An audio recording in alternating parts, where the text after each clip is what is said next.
Hey there, so today we have another review, and this is a beer courtesy of Cody. Thank you so much. This is another beer from Hop Butcher for the World out of Darien, Illinois, and this is their Hosbruck Hallertau Mittelfoy hopped Kolsch style ale, 4.75%, and it's called Goethe.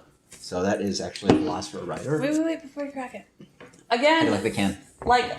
Really sketchy, and I mean that in like the artistic style. Yeah, it's pretty abstract. So this was more artistic, I want to say. Yeah. But this is again kind of like sketching in your notebook, Yeah, a little bit like that. Art style, which I kind of dig. I'm starting to dig their style. I think secondhand. Yeah, I'd probably date this towards like probably early 1900s abstract art. I don't know, you guys.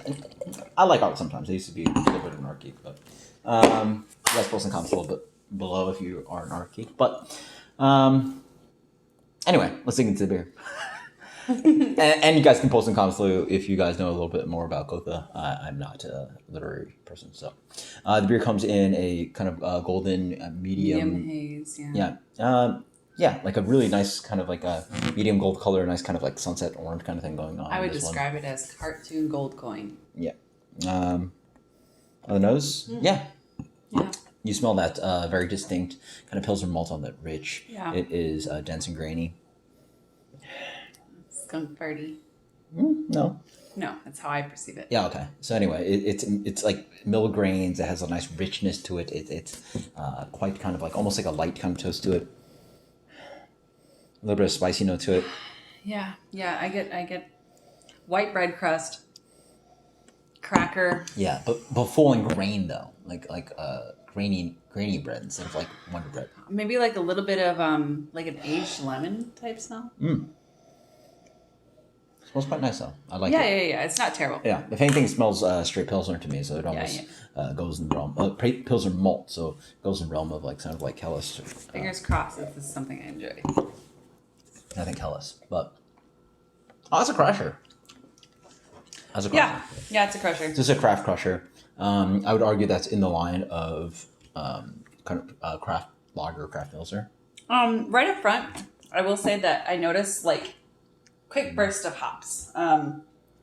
Yeah, it's traditional German hopping, and then it like goes into like the super graininess that you would expect of a Pilsner. Yeah. It's very light despite the color. I would say, despite the color, it's very light, very crushable, very drinkable, kind of watery, but not in like an unappealing way. I am not a light beer person, but this is actually enjoyable. Definitely get some of that like over toasted cracker flavor. Yeah, there's a lot of that kind of dense traditional German malt flavor to it. It's actually, I think, I'd argue a little bit too dominant. You know what it kind of reminds me of, which is weird. It reminds me of an over toasted Cheez-It. I don't know if you've ever had the Cheez-Its that are like extra toasted. The box, those are my favorite.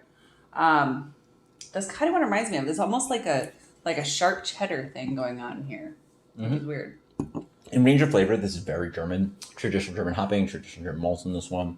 It has maybe a twang with just a little bit of like palm fruit, apple, pear, maybe a hint of lemon. And that ester lemon, thing, yeah. And so that ester thing comes in, which ideally should tell you it's Kolsch. Otherwise, this beer is very much singing in the realm of Helles, which is like German pale lager. Not quite hoppy enough to be Pilsner, but could arguably be somewhere there. The way that it drinks, you would expect the color to be not Pilsner. Much clearer. Yeah. But that's a German style beer produced by an American brewery that's not, lagering their beer to an extent where, they can filter. I think a lot of American style, American takes on European styles tend to be a little bit hazier, more to the American appeal. Yeah, they probably don't filter it, so. Right. Yeah. But I think overall it's not terrible for the intended style. It doesn't necessarily drink like a Pilsner. I agree.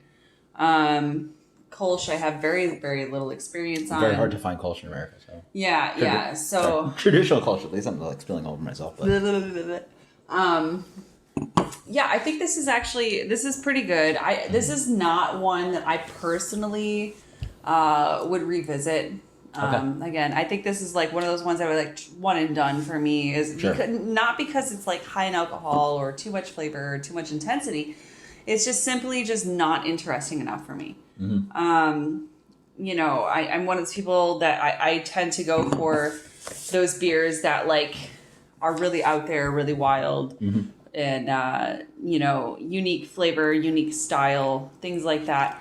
But for me, this one is just it's very basic, but not in a bad way.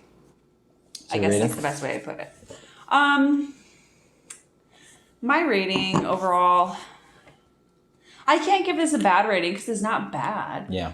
I'll say 87. Yeah. Sure. My impression is that this beer is fantastic.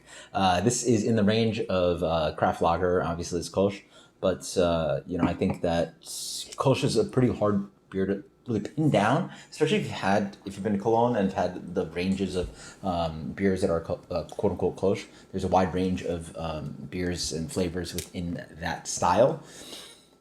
To me, this again just stands in the realm of like not quite a craft Czech. Again, this is in the realm of American craft beer, where it's like not quite their take on Czech Pilsner, not quite their take on German Pilsner, maybe their take on German Helles. I will say though, it is tasty. This is one of those beers that if you go to a brewery, you get some of their like punch in the face beers. This is a great beer where I think that the craft beer geeks and specifically the brewers would go out of the way to really seek, because it is a crusher.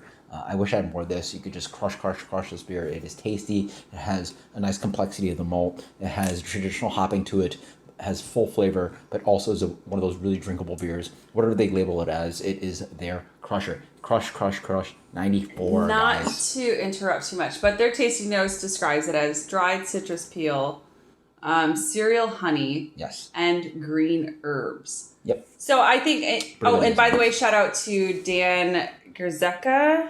I think that's how we're gonna say that. Hopefully, that's the artist for this can. It's in very fine print. So, but yeah, I do agree with the tasting notes on it. I don't think again. Cereal I don't and think honey are really good ones. Yeah, I don't think It has it's like a terrible taste. And you know, now that we put out the cereal honey or the honey cereal or cereal honey, whatever, I do get like the Cheerio kind of Cheerio thing. Yeah, Yeah, for absolutely. I was just thinking the same thing. It's a 2AP possibly. You know, I think I'll bump up my rating and go to an 88. Now that that's been pointed out to me, it makes a lot more sense. Dude, I could Cereal, drink- whole grain, just not my. It's just not my personal preference and style. But I do think that it is a good overall beer. You go out to hang out with friends, or you go out to hang out with people in the industry. You guys are drinking 4 or 5 pints of this at least. This is a crusher. 88, 94. 95. Boom, 95. 95. I love this. Ooh. Yeah. Okay. So yeah, I mean, obviously we have very different beer styles, but opposites attract. So Yeah. Until next time, guys. Cheers. Later.